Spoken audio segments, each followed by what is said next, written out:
clients.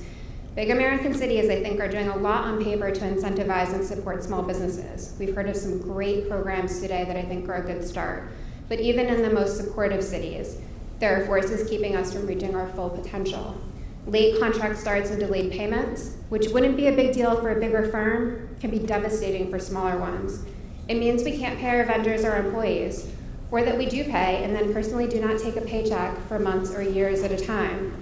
It becomes much harder to secure a line of credit or a loan, and then when the time comes, we have to look to other sources of securing funding, often at predatory rates. The result is that we end up swimming against the tide.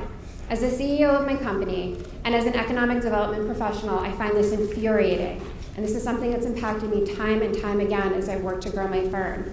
And despite a growing national economy and the overall success rate of small businesses, loan rates for small businesses have been in steady decline since 2005. There are huge challenges that are still there, contributing to the very high failure rate for small businesses. What I find to be particularly frustrating about this, and I think many of you will agree, is that the very companies that are contributing the most to their local economies, hiring locally, operating nimbly, who are deeply embedded with their customer bases, these are the ones that are most at risk of falling prey to some of these systems.